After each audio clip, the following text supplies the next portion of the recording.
I learned something the other day. Did you know that even if you are like addicted to coffee, which to be honest, most of us are, if you wait an hour to an hour and a half after you wake up before you drink your first cup of coffee, you won't get fatigued once the coffee wears off That kind of makes sense.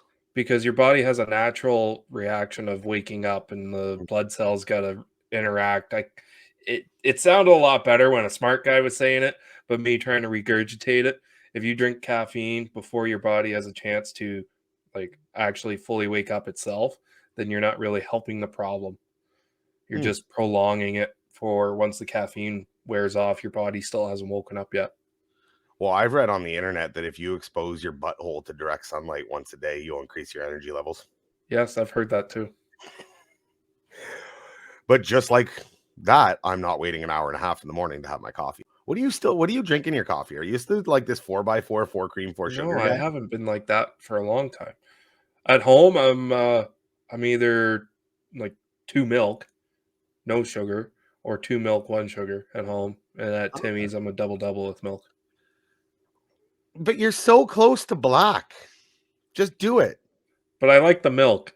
I like it Like, cooler, I don't know if we can cooling see the my coffee, but yeah, that's as black coffee gets. yeah.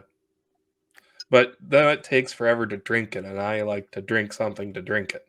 There is the downside of buying a black coffee out on the road that, yes, you are right. You cannot drink it for a good 20 minutes. You gotta leave like the cap open for 20 minutes for it to cool off. And unfortunately, if you're driving something up bumpy like a Freightliner, to do that, it's spilled all over the damn place before you get to drink it. I mean, you're not wrong.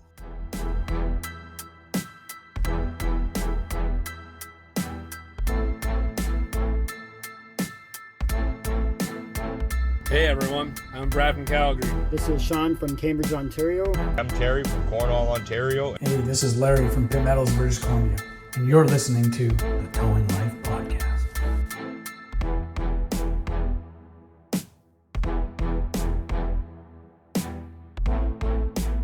But yes, I've even gotten to the point a couple mornings now where it's that Tim Horton says that red eye coffee. It's a shot of espresso in it.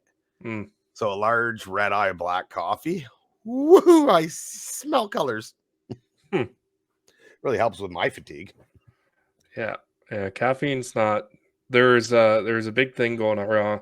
Panera bread, which has been known for like healthier options. Panera bread. Yes. It's not Pandera. Yeah, whatever. Panera bread.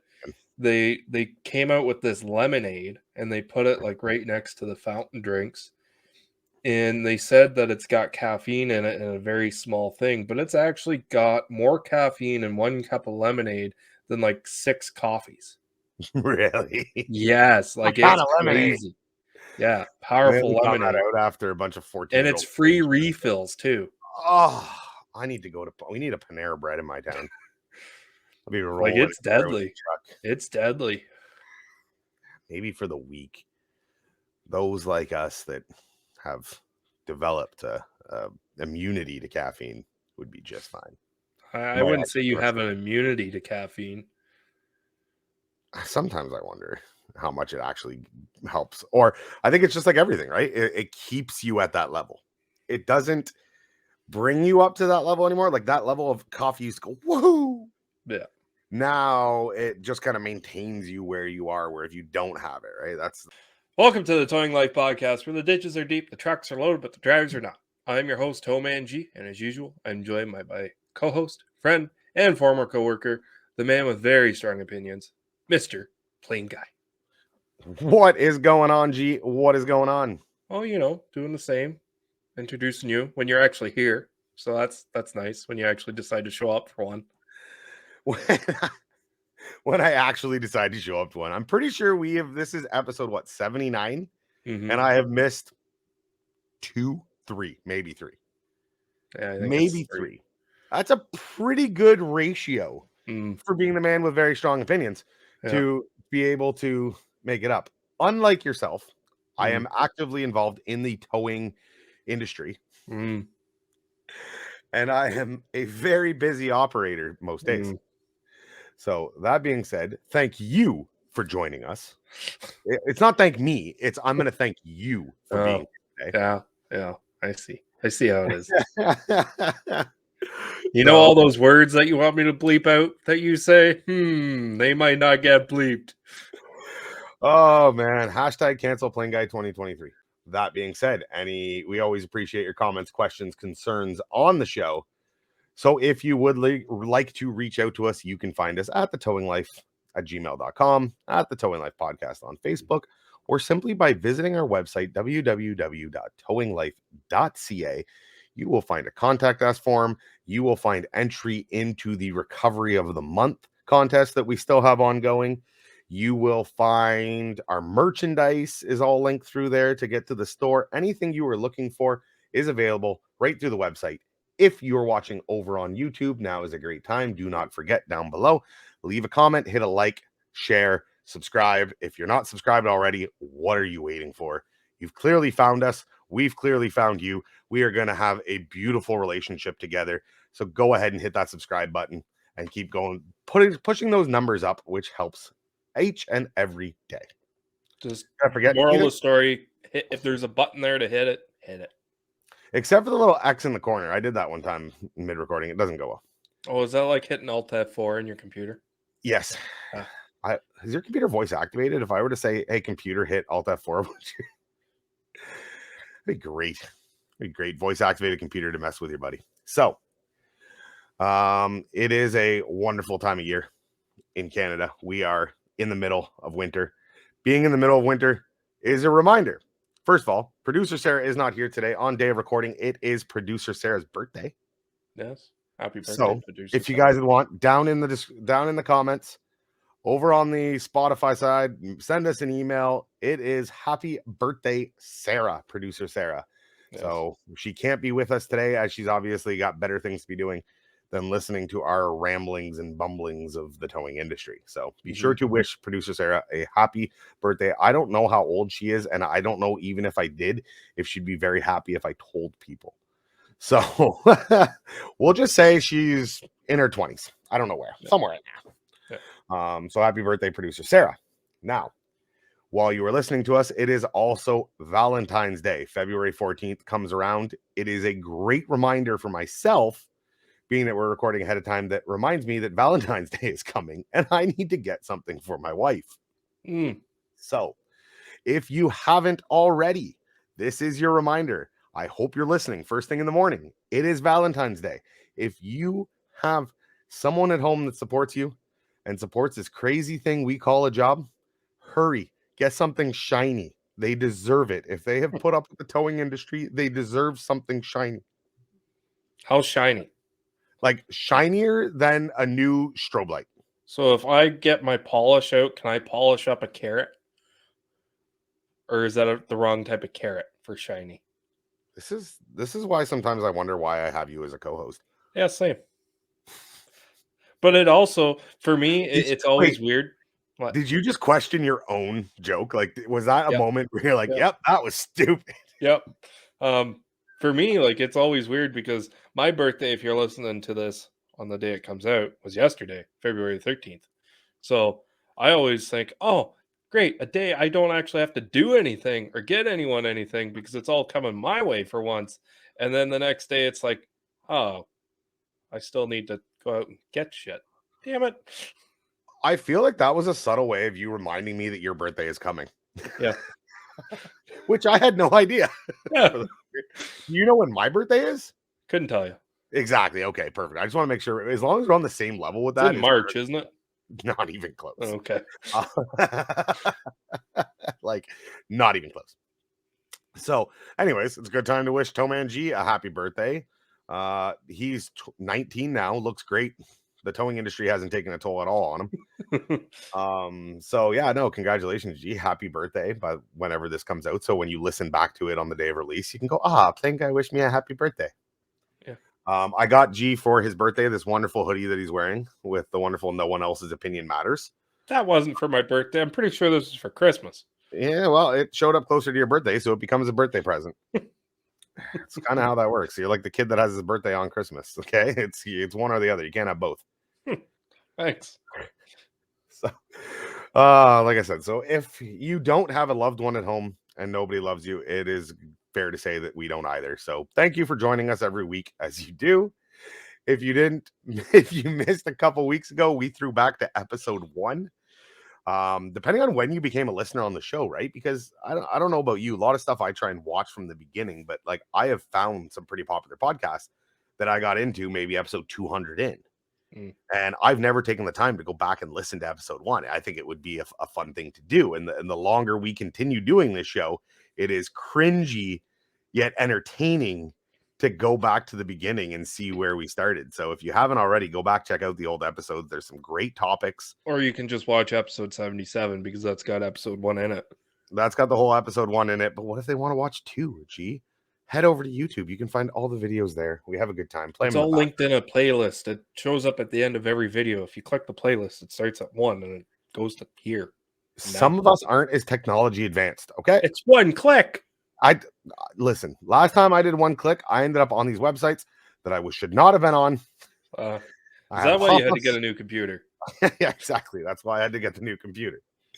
So with all this podcast money, you should definitely invest in an antivirus software. It would be a perfect way to transition to an antivirus software advertisement, but we don't have one. So no, we don't. So like I said, we're in February. It is Canadian winter. There's only one thing better than Canadian winter, and that's Canadian bacon. So Canadian winter right now, we are in the middle of, in our area at least, I know the West Coast and a lot of the prairies have already experienced theirs, but we are in the middle of our cold snap. It is once a year for at least that this happens.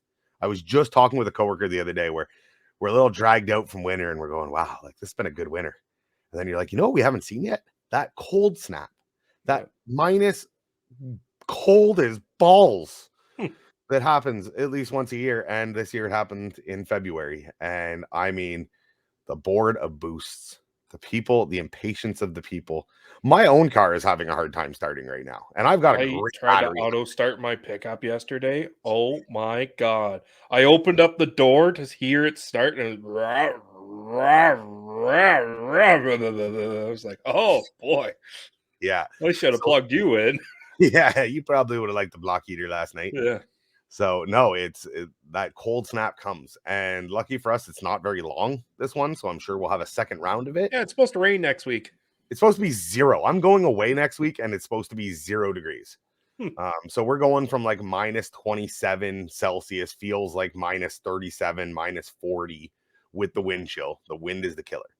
Yeah. Going to 0 within like a 36-hour period. So it's been a weird winter, but we will take it. So that being said, when these cold snaps come around, booster packs, we all have them, right? Every truck that we have still has a set of booster cables, but booster packs have become one of the most versatile tools on your truck, right? How many times has a customer called you and said, hey, I need a boost, bring really long cables because I'm nosed into a carport, or I don't know how you're going to boost me because I'm in an underground. Or any of those things. And it's so nice to be like, don't worry, we have portable booster packs now for these services. Yeah. But my question is, what's your go-to booster pack? And for everyone listening, feel free to comment down below on YouTube or to send us a message on Facebook at the Towing Life Podcast or email us at thetowinglife@gmail.com. What is your go-to booster pack? And G, I want to know what you're running. Well, for me, it's whatever is supplied. And if it isn't supplied, whatever is the cheapest that I can get a couple of years out of. Wow, we know where you set the bar. Like I've seen the fancy little mini Noco ones, and I've used the fancy little mini Noco ones, and like they're big enough to have the digital display on them. And if I'm getting a booster pack, it has to have a digital display on it. Right? That's my minimum. Right? So I can read out a battery voltage. If there is no digital display, I wouldn't even bother buying it. Okay, well, there is booster packs that have voltmeters on them that aren't digital. You know that's doable, right? Okay. Yeah. So what you're saying is it's got to have a voltmeter on it. And I think you're 100% right on that. Yeah. If it doesn't have a voltmeter, well, is it charging? I don't know. Let's take the pack off and wait 10 minutes. Let's see if your car dies. Yeah. And that's just time that you don't want to spend. But I will agree with you. They're very handy. Like I've jumped people's starters with a booster pack before and got them on their way. Right. You can do lots of different things with them, and just even getting cars into neutral, even if they don't start. A lot of times you need power, and I've ran Noco ones. I've been supplied a Noco one before. It was all right. I've got the Canadian Tire Special ones a couple of times. Those last for a couple of years. They're Are those okay. just, like, called booster pack? No, it was a Nautilus or something. It had two little pouches on either side for the cables that actually you could screw onto the top. Had a little built-in air compressor in it. Okay. If I'm boosting someone, they're like, "Oh, where can I get one of those?" I normally just recommend the Canadian Tire ones because they're versatile. They plug in with an extension cord, and you pretty much just leave it plugged in and you forget about it. But if also another thing, if your booster pack can't back charge through the cables, don't do it. Because worst case scenario, I ran into this situation the other day. Since we've had a lot of boosts, plugging it in between every other call, especially like for me, I've got the actual 120 volt in the front of my truck in the dash. So now I got to leave the booster seat on the passenger seat to charge. I normally just let it sit on the car that I've boosted for 5 minutes after I boosted it, and it normally keeps it fairly charged up. And this time I couldn't. So then I brought my pack back out to the tow truck, popped the hood, set it on the truck with the high idle on for about 5 minutes, and I heard it beep saying it's fully charged again. It's kind of funny that you talk about, I get a booster pack with a voltmeter, because if not, I got to waste 5 minutes or 10 minutes seeing if the battery is charging, and then you waste 5 or 10 minutes recharging your booster pack. Yes, but you'd have to have your battery pack off the car to see if the car's going to die. That's fair. No, I think you're right. Back charging any booster pack that can charge off the car while it's running off the 14 volts that the alternator's putting out, providing everything's working properly, is great. Because it is true. It's not that I sit there for 5 minutes or I put on my batteries for 5 minutes, but I will sit there and I will do the paperwork while Or the talk booster to the pack. customer. Yeah. No, I don't talk to people. I'll definitely do the paperwork though. I'll definitely find out how they're paying while I'm letting them charge. I'm a big believer of the Nocos. Yeah. I have ran the Mac Tools booster packs. I have ran the knockoffs of the Mac Tools. Right, there's some generic brand SP3000, whatever they call them. That is, whether Mac Tools a knockoff of them or they're not, I don't know. But I've just said I've ran that style. And what was the other ones we've ran? Ran a couple different booster packs over the years. We had those ones when we worked together. They were green. They had a little flashing light in them. They had the turn dial on. You'd turn them on. I can't remember what they were called. Big and bulky. Honestly, when it comes to, and we're in no way sponsored or affiliated by Canadian Tire or Noco. I don't know if there's any affiliation between those two. When it comes to booster packs, the Noco, in my opinion, has been the go-to booster pack. It's 12 volt charging in the vehicle, in the truck. You can use it either off of a phone charger style, the Type C USB or whatever it is, which takes a long time, or if you have the actual red and black wired plug on it, it's great. I've ran the GB70. I have one as a personal at home, and I've got the GB150 in the trucks. The GB150 has boosted most things that I've thrown at it. It has the option to use a 12 volt output, meaning you put your cord in, you get your little adapter, you put it on, you can run an air compressor off of it like you could the Mac Tools one and the everything else. It's lightweight, it's small. We went ahead and we put air tags on all of ours right on the cables so that we'd never lose a booster pack or forget what truck or whatever it was that guys have done over the years. And those Nocos, I'm telling you, are powerful. You find them on sale, like when they're not on sale, they're about $500 a piece Canadian. You get them on sale. We have seen them for like $360 on Black Friday. I think they went for, and not bad. I mean, you use what's supplied. You're supplied booster packs. Yep. Yeah. Okay. So if you weren't supplied booster pack, what would you use? I'd probably just go out buy another cheap one from Canadian Tire. Why not like a mechanic? Why not invest in good tools? Well, I like to invest in good tools, but I also know that it's going to get beat up and it's going to get abused, right? Especially if I leave it in the truck and then I'm not in the truck and someone else uses it, right? And if I'm going to be leaving it in the truck, then it should be companies that provide it. Fair enough. Or you could, like I said, take it out, like have a go bag of tools in and out of the truck. But I get what you're saying. It's one of those fine lines that we talk about who pays for it, right? Like who pays for it, who supplies it. Being a commission driver that you are, obviously that changes things, right? We're hourly drivers tend to have the tools provided. And if they want to go above and beyond, same thing applies. If you want to go above and beyond and have an impact gun, because we didn't supply an impact gun, then go buy an impact gun. No one's going to say no. And that's your impact gun. Take it in and out of the truck with you. If you want to leave it in the truck, it's your responsibility what happens to it. But if you want to take it out with you, then by all means, as long as the tools provided for the job are still in the truck, meaning as long as there's still, you want your own booster pack because you don't like our NOCO, cool. That NOCO better be in the truck when you're not in it. So whenever someone comes around and has to use it, we're not swapping tools and stealing from Paul to pay Peter and keep trucks stocked. Yeah, don't put it in the shop to where everyone's got to be reminded of where it is if they got to hop in it. It needs to be in the truck. Yeah. So the NOCOs, though, honestly, you plug them in, you keep them charged, and you get a long life out. Like you're not boosting it, you're not charging it every boost. Yeah. I've done probably, the minus cold really burns out a pack a lot quicker, like drains it down. But I've done, 10, 15 boosts with that thing before it's even down to 75, 50%. That's not bad.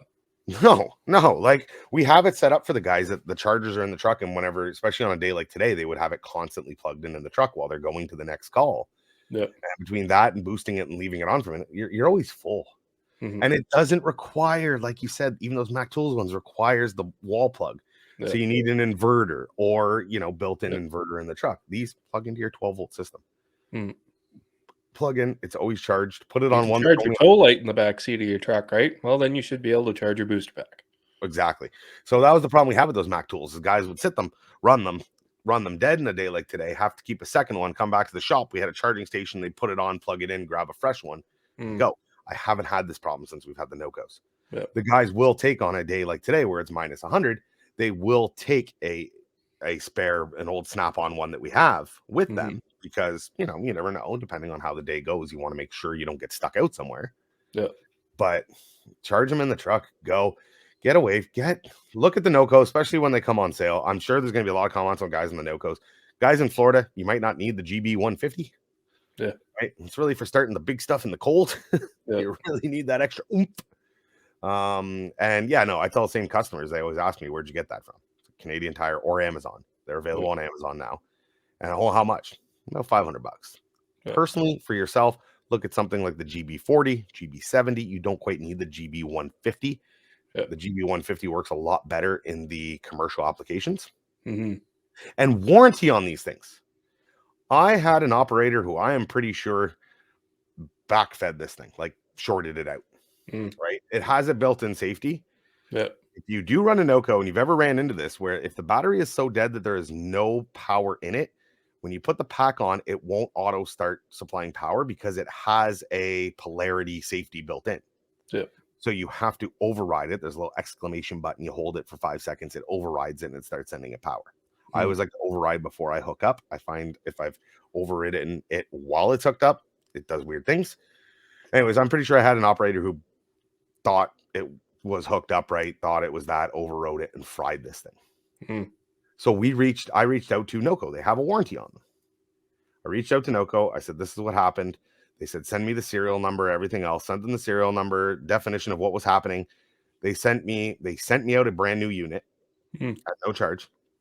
And because of where I lived and how far it would be, because they come out of California, I want to say, what they did is they did not take my old unit back. They forced me to cut the cables and send them a picture of it before they would warranty the new unit. So it was, I don't know how long the warranty was. I think it was a year. And this happened with a year. And it's the only one I've ever had a failure on. And NOCO legitimately just sent out a new one, no charge. It showed up ready to go. Plugged it in with all the accessories, never had to send anything back. So I had spare accessories from the last one. It was great. So warranty is good. I can speak for that. It's a little bit of a process because you got to email them, wait for responses, deal with all that. But when we're talking $500 a unit, you can damn be sure I'll take the time to send a couple emails if it means I can get that thing warranted. See, I've actually worked with a guy who had one of the NOCO ones, and he had the complete opposite experience with trying to get warranty work. I don't know the exact story. He's told me it like 8 times, but he's just that one guy that tells you these things and you just don't really pay attention. Kind of like you and me. When we talk to each other, we don't really pick up on what we're saying. Yep.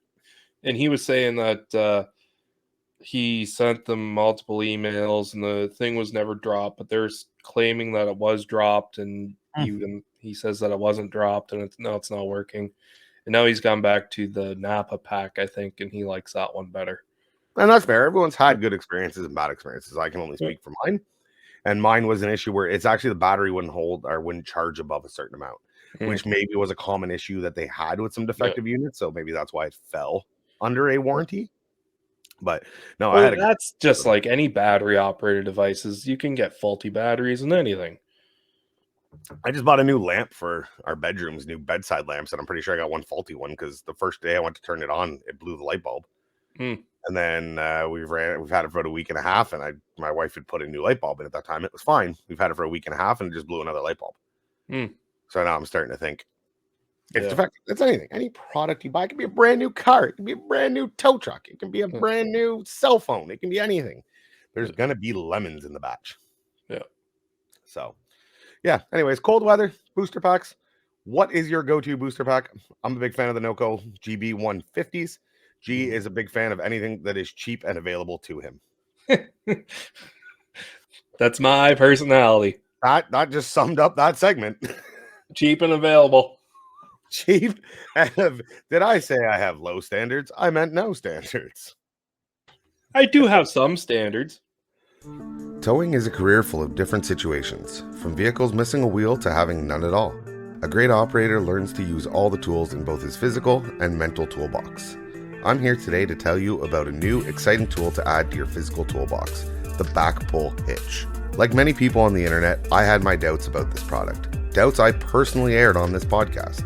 But the fine folks over at BakPul Hitch sent me one of their products to try, and boy, was I surprised. Its quality of build and ease of use made me eat my words real quick. So if you're a doubter like I was, head over to bakpulhitches.com for more information and to find out how to add another tool to your toolbox. That's BAKPUL hitches.com. Let me run you by a situation here, though. Let's see what your standards are. Okay. Let's say you got a couple of cars that are parked in an indoor storage facility that need to be moved. The car that's blocked in needs to come out because it's leaving or whatever. So you got to pick up the car that's blocking it in, drop it, pick up the other one, pull it out, and then put the first one back in. Okay. You're a commission-based driver. Okay. Are you doing that for free? I'm doing it for a couple beers. So you're going to ask your owner or your manager for a couple beers for moving cars around? First of all, you shouldn't have to ask. No. It should be something that if there is no set rate established for it, or honestly, it needs to be a discussion that you have with your management or ownership about a set rate for something. Right? If you are a commission driver, and I know we keep teasing that we're going to get into the commission versus hourly debate again, and we will. But for this instant here, it's a perfect example of issues with commission drivers. Because in that situation, you're right. How do I get paid? So I think what you need to do is have an honest conversation. The one thing that I have learned over the years, and I have made a lot of friends and I've made a lot of enemies. It happens. The one thing that I've realized is that to keep my friends has been open communication and clear outline of responsibilities, wages, and all that kind of stuff. You know, contracts make good relationships. Because if you go to your boss and go, hey, how are we setting this up? I don't know, I'll take care of you, I'll do whatever. Although that sounds great. And if you're okay with that scenario and everything's working fine, then great. But where that leads to a problem is where there isn't clear communication and something like that happens. And, you know, I used to work for a company that I'd do some work on the trucks. I was a commission driver.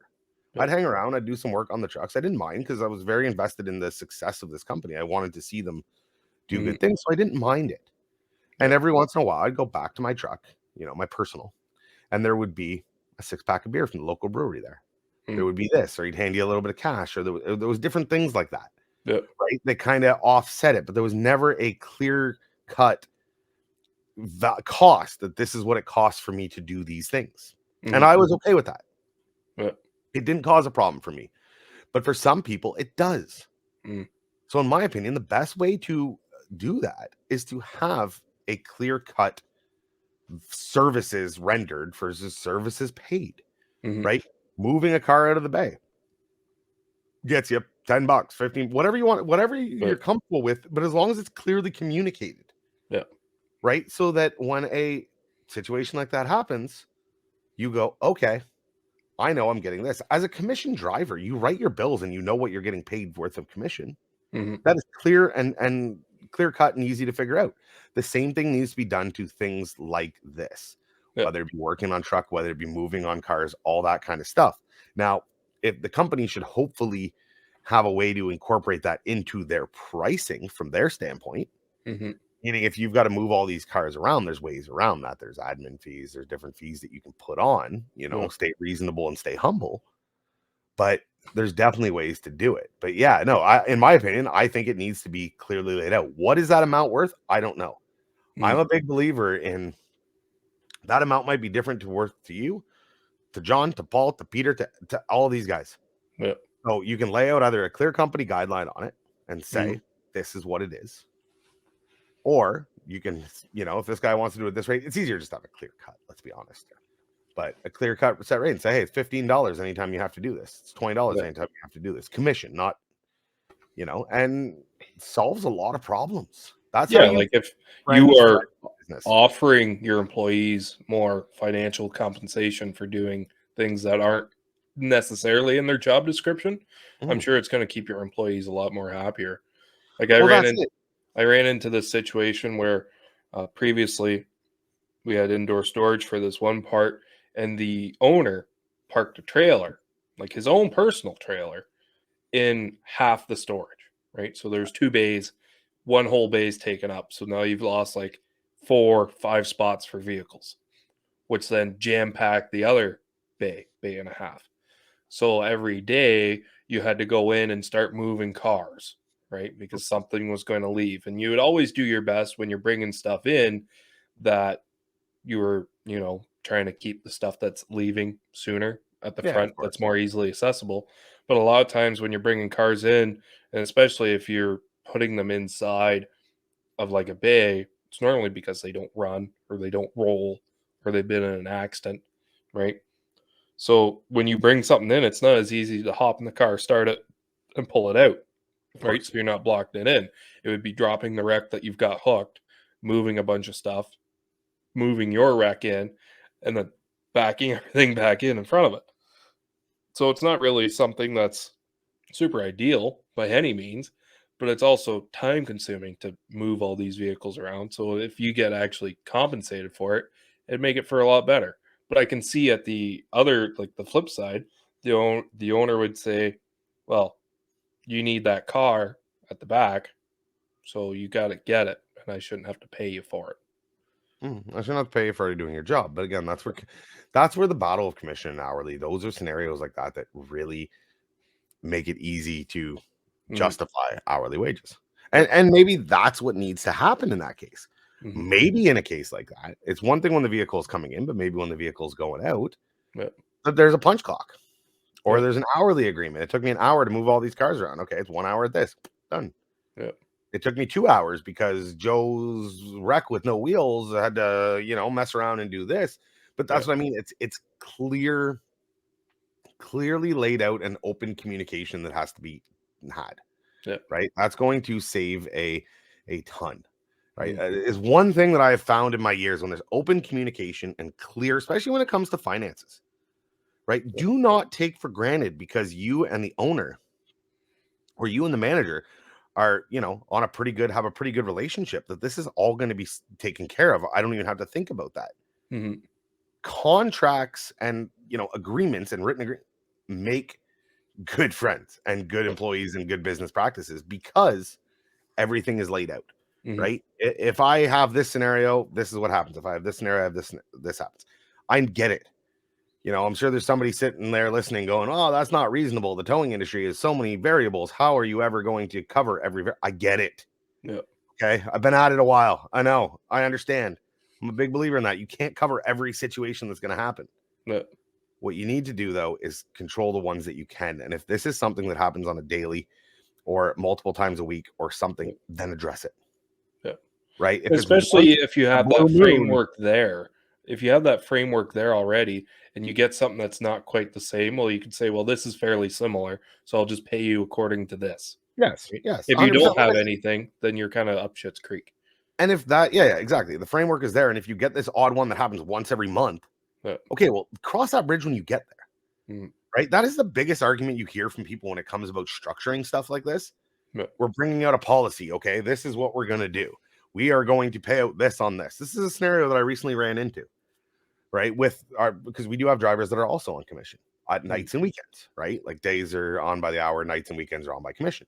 Yeah. And okay, this is this new policy. This is how we're paying out the commission, and bam. Yeah. Very clear cut, very easy to understand. Driver goes, well, what happens in this, and gives me this wild one of your little workaround things that it might happen once in 10 years. Yeah. And the answer is simple. When that happens, let's sit down and talk and we'll come up with a solution together.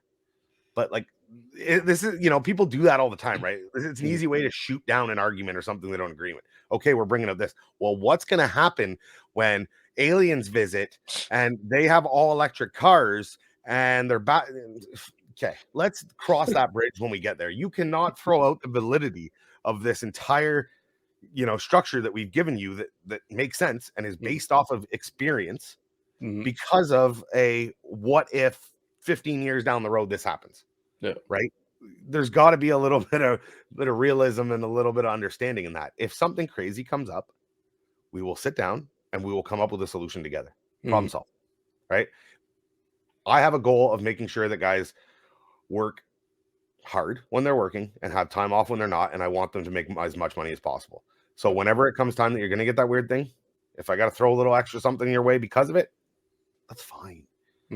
If you've proven yourself and you've worked hard and everything, there's no reason why you wouldn't. Well, you wouldn't take care of a guy who has done you no wrong and done you well for, a year, 2 years, whatever their time frame is. So, but having the general layout, that general idea laid out and clearly explained is what I think is, in the situation like that, going to solve a lot of your problems. Yeah. Yeah, like realistically, if the company is willing to pay you more money for whatever reason, it's obviously going to make you happier and feel more appreciated. With that being said, have you ever ran into on-call night premiums? Yes. We pay our driver. So how we do it, and this is something that has been, nights in towing is weird, especially depending on the area you live in. We've talked about that. Depending on where you are and what size of your company, you have different things, right? We're talking downtown Toronto with some of these massive companies that are there. They've got full big staffs. They've got night shift staffs. They've got all this kind of thing. It's clear. When you're in some of the smaller towns, the problem you have is that you don't quite have enough work for a full-time night guy or multiple night guys. Yeah. But you can't afford to keep burning your guys out that ran during the day. Yeah. Because they're now covering at night. It's a very hard, fine line to walk. And because because towing is so unpredictable, there's trends that we see, but at the same time, it's very unpredictable when it comes to times of calls, right? What we do in our company is we have our guys normally have one on call a week, one night that they're on call a week. And on that night, they are guaranteed either commission or a set dollar amount, whichever is higher. Now, the set dollar amount is not very high. Yeah. But what that means is if you did nothing all night, not a call, but I still expected you to have a tow truck, be at home, and be available to go out. That comes, it normally equates to, give or take, about, it's less than that. Nah. What was it? I can't remember what the amount actually is. I think it came out to around the equivalent of kind of like 3 hours at minimum at their wage, not at minimum, sorry, at their wage. Right. Yeah. So along those lines. So what that does is, if there's nothing, there's nothing. If you do more commission than that, you obviously get your commission. But if you do one call in the middle of the night that was only worth $15, $20 commission, whatever it might be, maybe it was something basic, you still get that guaranteed. Yeah. So it's not ideal. No. Like ideally, I'd love to have a full-time night shift guy. It's something we are actively looking into. But it's better than nothing. Yeah, you can see problems running into that. It's you see that a lot in the plowing industry too, where to have plow guys on standby, there's guaranteed hours. which that brings the mentality of, oh, the less I work, the more money I make, because it's harder to cross over that actual dollar figure. Yeah, if it's too high. Yeah. Yeah. So like I plowed for a company where they guaranteed me 96 hours in the month, which is decent, but every time I would go out and it was a far drive to get to the shop itself, that's on me. I was like, oh, I've got more overhead now. I'm spending more money. The more often I go out, the more money I'm spending, and I'm making the same amount if it didn't snow at all. Right. That's actually impressive. That's 24 hours a week. Yeah. Yeah. So that is what it is. Like with your situation, if the minimum's 3 hours, right? So let's just say it's $100 a night on average, right? Just $100 a night on call pay that you get for And just that's what being I make. You think that's what a tow operator makes in 3 hours? No, I'm just saying someone works for $100 you. a night for this situation to keep it easy, right? Easy math. Okay. Easy math. So how much money do you actually, how much work do you have to do to make that $100? Well, you got to do 2 boosts and a 25-kilometer tow, let's say, to make your $100, right? So what if for 1 month straight, you're on call nights, you do the bare minimum amount of work, but you're still only getting paid that minimum guarantee, right? So every night that you're on call, you go out and you do those 2 boosts and you do a 25-kilometer tow, which is a very weird situation, but it's a possibility, especially in smaller companies that are trying this system out, because it's a good system to be in, the hourly and commission at night or whatever the case may be, instead of just being straight commission. I feel like some companies are going to start running into issues if they try to implement something like that, because in my eyes, if I'm doing that, okay, well, I'm doing this call for free for them. I'm doing that call for free for the company. And for a while, that's not going to bug you. But if this is a continuous thing, I could feel where But you're brings up not a little doing bit of it for resentment. free. That's an operator mentality. I see so many operators that have these issues with this stuff, where they look at it like, I'm all for the operator. I have been a big believer in the operator. I've been an operator for 10 years. I understand it. But at the same time, you're not doing it for free. I'm paying, if you're going, let's say that $100 scenario, you cannot look at that and go, well, I'm getting paid $100 to do nothing. Now, if I do something, I want above that. You're getting paid that money for being on call. If you do that 2 boost and the 25-kilometer tow and you're still at $100, no, now you're actually just earning that money that I've already agreed to pay you out of kind of goodwill. Not goodwill. I don't want to call it goodwill, because it's not, right? There's a business, it's business motivated. But there's so many guys that have that approach where it's like, oh, I did this, so no. I think a better way to do it is, for your on-call nights, there's just here's money for your on-call night for you being at home. If you don't do anything cool, if you do something on top. We worked for a company together where every night that you worked on call, you would just get a flat amount for saying, hey, thanks for working your night shift, right? I think it was $50 a night or whatever the case may be. And then whatever you did after that was over and above, because in that way you're still getting paid regardless if you do anything or not. And then if you go out and do something, you're getting paid for doing that work, right? Okay, so now my labor rate on this just went up from, let's say, I know all commission drivers are somewhere between 30 to 40%, we'll say, right? And then higher depending on if you're paying whatever. Okay, so 30. So my labor rate just went up from 30 to 40%. Plus, let's say I'm doing a roadside call. If you're a company that no, your labor rate is at that point. You know what I'm going to do? I'm going to pay you by the hour for the night. You're going to be there all night, and you're going to clean trucks and organize trucks. Like, it's one thing to pay to have on a minimum that you're going to make, and then if you make above that, then great. And most guys make above it. It's never a problem. Very few times nowadays are guys below that minimum. But I'm not paying you. Let's say you're talking your $100. It's probably less than that, I'm guessing, if you're doing that kind of system. Let's say we went from 100 to 50. Well, I'll give you 50 plus your points on every call that you did too. At that point, I'm probably better off to not take the calls. Depending on what those calls are, I might be better off to not take them. And that does nothing any good. So no, that's a terrible idea. Well, I mean, it's worked for some companies. It has. Care to name names and how big they've gotten from it? No, I'm not doing that. Yeah. But I'm sure just because that one company that we work for does it, I'm highly doubt they're the only company around that does it that way. They did that. I don't remember getting a paid flat plus. Yep. It was $50 every night that you did on call. Oh, cool. Didn't know that. So bare minimum, if you did nothing all month, at least you're still making like $250 or whatever it was.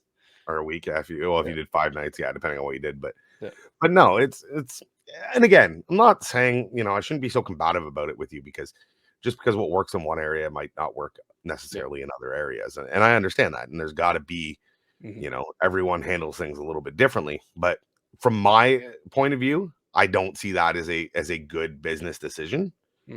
And I like I said, I don't want to sit here and say that it's all about the bottom dollar. It's about screwing the operator, and the company's got to make the most amount of money. But the company has to make the most amount of money. The company has to make the money.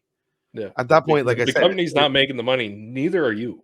Well, like I said, if I'm paying out $50 for the on-call plus 35% commission, right? That 35% commission is already 35% of my call has gone into labor, which is high to start with. Yeah. Right? The reason you run a higher commission is because you don't have the hourly that eats it up. Anyways, now you've thrown that $50 on. So if I did a $50 call, I already made I'm at 150%, whatever the math would be quick on that, but I'm at a crazy high percentage on labor. I'm actually losing money on the call. And there is lost leaders. There is things that you can lose money on. That's kind of part of business. It does happen. But night in, night out, you've got to come up with a better system than that. If you know what I mean, you better be. And then if the guy's going to sit there and say, I'm not doing that call, I'm too tired now. Well, now I definitely got you because I'm paying you. You can't tell me those 2 boosts you just did. And I'm at 75% labor rate on both of them. Yeah. And now that's something that I'm actually going to recoup some of my money, my nighttime money in. Yeah. You're going to say no to because you're too tired. Yeah. I got to That's another thing about commission versus hourly. Right? If a paid employee on hourly, you go do the call. Commission, I'm pretty sure you get a little bit more say whether you do it or not. Oh, that's a problem. But no, even an hourly guy's allowed to be tired. Yeah. An hourly guy who, especially if he didn't on call the night prior, is allowed to be tired. It's not because you are on the clock that I absolutely own you. But yes, it is. If you come in on a fresh day for a day shift or something like that, when you're on the call clock, I want you working.